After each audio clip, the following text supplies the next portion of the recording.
Hi and welcome to Jessie James Beads. Let's talk black and white and tide pool.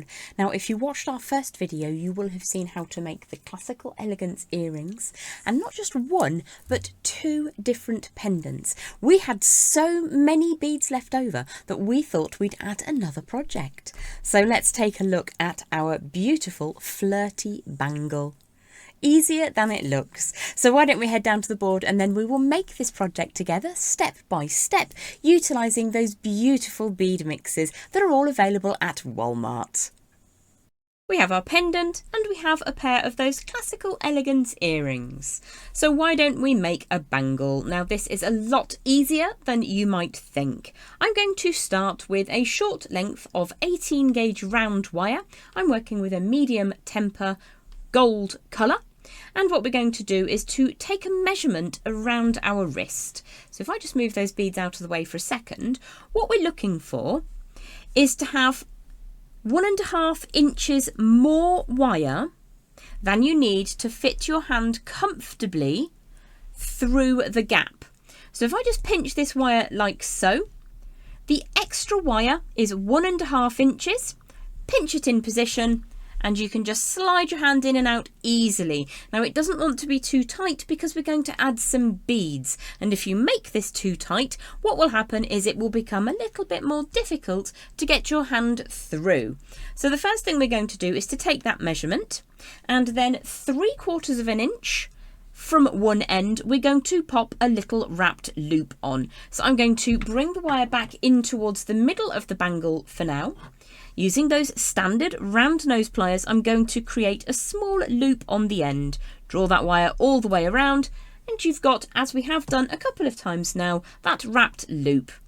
So I'm going to make that loop nice and strong by opening and closing my flat facing pliers on to that loop, just to make sure that it's good and strong. Now I'm just bringing that around by hand, but if you struggle with the strength to do that, what we're going to do is bring in a second pair of pliers. So I'm using my bent chain nose pliers because they're really good to demonstrate with. You can see what's going on. And then a second pair of flat facing pliers. These are straight tapered chain nose pliers. And what I'm going to do, if I show you sideways, is just open and close those pliers to ensure that I can bring that tail of wire all the way around the core of that bangle and get that to sit really neatly against the wire itself. So just tighten that up. And what we have is one end of the bangle is all sealed up. So just take a second, make sure that you won't get anything caught on that. If you need to go in and just refine that slightly, give it a bit of a squish, make sure that it sits down flat, and then give it the old test to make sure that it isn't going to catch on anything.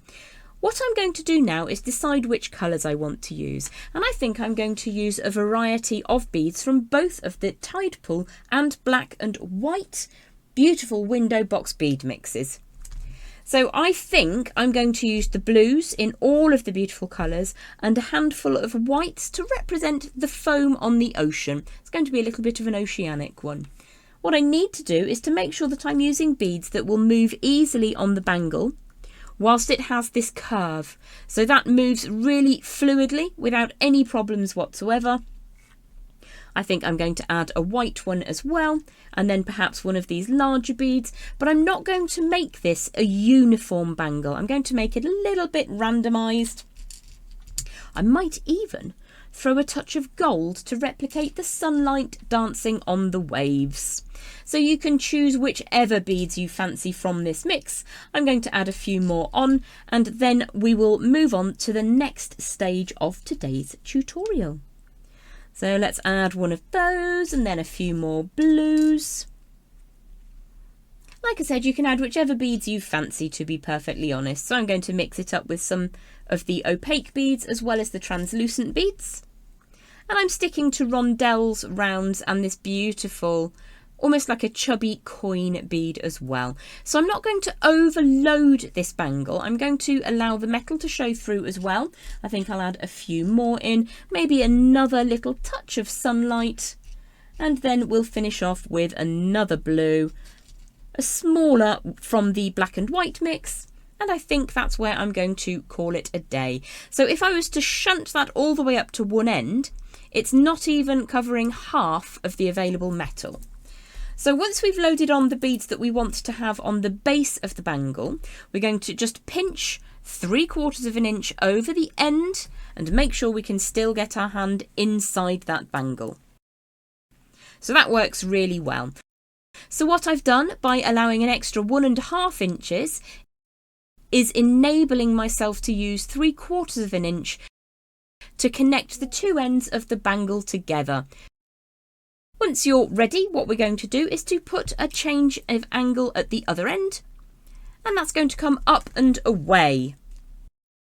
So I've got one piece of wire coming up and away, and the initial loop that we created, that wrapped loop, is flat to the board. They're at right angles to one another. What I'm going to do now is to use those standard round nose pliers to create half of a loop. Draw that all the way round, but don't close the loop up. So you've got a hook shape, a little bit like an earring hook, and I'm just going to push that through the loop, and then I'm going to bring those round nose pliers back in, take the tips a little bit further away, and then just rotate that over the top so that you get the effect of closing that loop up. You might need to just draw the end over with your hand or with some other pliers. Now the loop is never going to be as beautifully round as the first one, but it does make putting the bangle together so much easier. So I'm going to ensure that that is nice and flat, and then I'm going to wrap the tail of wire around again. So if you struggle with grip strength to do that, again, you can bring in that second pair of pliers. Let's take that all the way around. Just making sure that you've got that nice and smooth down onto the core of the wire. Now, if you wanted to leave it in that fashion, you absolutely can. It's a perfectly functional bangle, and whilst it might come out of shape slightly during wear, because this is 18 gauge wire, which gives you the ultimate meeting in the middle of strength and flexibility, you absolutely can wear it like that. But my plan for today is to add another layer of these beautiful window box beads over the top. And to do that, we're going to use a 2-foot or 24-inch length of 22 gauge wire. So let's just unspool that from the spool of wire. That's 1 foot.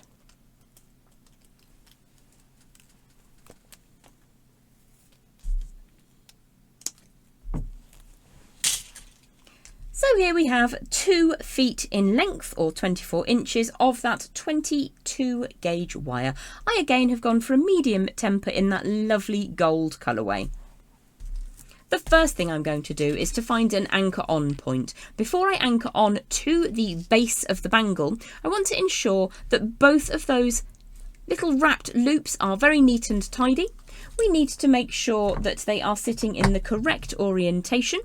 So you can just smooth down any sticky uppy bits and bring those 2 loops together so that your bangle is a flawless circle. Then I'm going to take the end of my long length of that finer wire and start wrapping it around the bangle. So I'm going to go to the left of the join and have around about 1 inch of wire just over the top there. In order for me to attach this on securely, I want to wrap around at least 3 or 4 times, and that will give me a really nice, good starting point that is strong.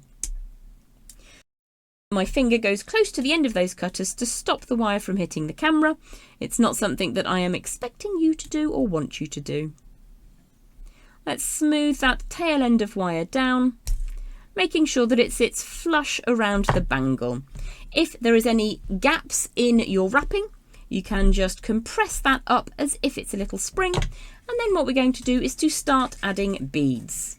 Now I've given myself that little coil of wire towards the join.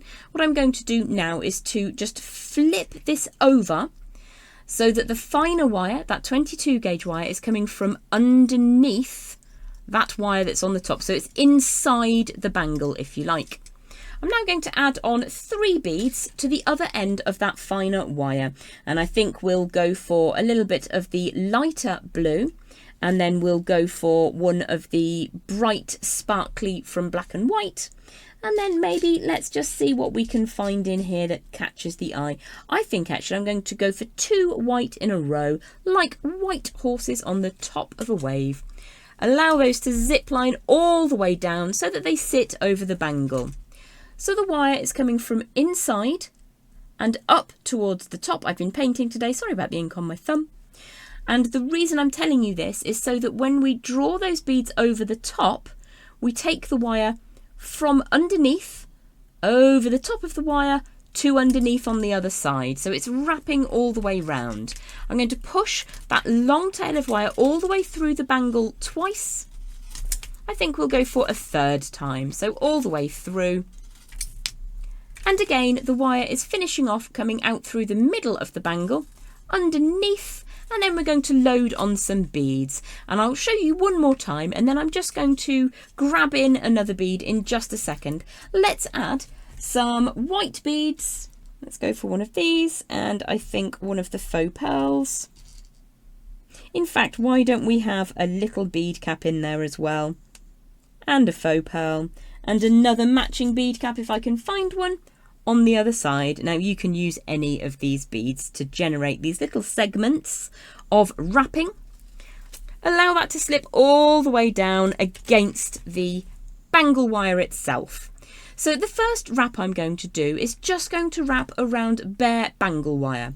So from the inside, the wire travels out underneath, over the top of that heavy bangle wire, and then I'm going to bring that tail down on the far side of the bangle wire, push the tail through the middle, and then wrap 3 times. That's 1, that's 2, and then 1 more for luck. That's 3. So again, the wire is travelling always in the same direction. So it's going through, collecting some beads over the top of that bangle, and then back underneath before wrapping. So I'm going to add a couple of beads now. Let's go for some of the slightly lighter beads. I think some of these beautiful coin beads through which the wire travels side to side. I think they're really lovely. Let's add one of those. Bring that all the way down, and then we might add a white bead to go with it. Allow that to sit down against the first, and then I'm going to bring in one of the beads that sits on the bangle wire itself. Now you can see if I draw that wire over the top, there's going to be a naked bit of that golden coloured wire over the top. If you like that look, absolutely fine, do that. If you would prefer to just have a little bit of a halo going around your bead that sits on that bangle wire, then add more. So let's see what we can find in here. I think another one of these side drilled beads, and see how that looks. So if I bring that down, there's still space for 1 more. Let's replicate what we did on the first half. Let's just add a random bit of metal. So that's a silvery bead cap. Allow that to sit all the way down, and then you can bring the wire back to the bangle. So again, I'm going to pinch that in position, push that long tail of finer wire all the way through the middle, draw the tail of wire all the way through, and then we're going to wrap 3 times. 1, 2, and 3. So if you do get any gaps in your wrapping, you can just tighten that up really easily. So you could just have a single bead with just wire. So let's see what that looks like. So again, the wire's gone through the middle. It's coming off the top of the screen from underneath, all the way around the bead, and then over the top. And again, we will go through the middle of the bangle and wrap 3 times on the bangle wire. So you have choices about how you want to load beads onto this bangle project, but you're always travelling in the same direction with your winding or weaving wire. So I'm going to carry on adding an assortment of beads from Tide Pool and Black and White onto this bangle design, and I'll meet you back in a moment when I've finished loading those beads on. So here I am at the other end of the bangle, and there is a single bead remaining between where we started and where I'm just about to finish off. So I'm just going to fill that last little section with a few more wraps of wire, and then I'm going to trim away as close as possible to the core, the bangle wire. There's a couple of inches of wire left over which I will reserve for other projects. And as ever, we need to tuck away that last little cut bit of wire. You can see it just sticking up slightly there. So I'm going to protect that bead with my thumbnail whilst I bring those pliers in really close and tighten that up. So this is a bit of a random one. It's certainly not something that I would normally make. I like things to be quite uniform, but if you're feeling a little bit random, then these window boxes are the perfect way to utilise lots of beads to make an elegant and boutique design. Can you see how many beads there are left from these 2 window box bead mixes? There's lots and lots available. So you could recreate those elegant drop earrings with the tassels, the flowery tassels, the hearts, and you've also got these very, very cute little beads which you can suspend a bead in the middle. So you pop the wire through one side, just give that a bit of a push through, and then you can find yourself a bead that's going to sit in the middle. So I think one of these round black beads will look really charming in there. So just fit that back inside, retract the wire, and then push it out through the hole on the other side. And again, if you like fidget jewellery, these are inspired. So I really, really like the ability of being able to pick these up at Walmart, hanging on the hook, ready for when your inspiration strikes. So my name is Jem, this is Jessie James Beads, and today we've been working with the window bead box in black and white and tide pool. I hope that you've enjoyed these tutorials. Don't forget to share on socials if you give them a go. Thanks so much for watching. Bye bye.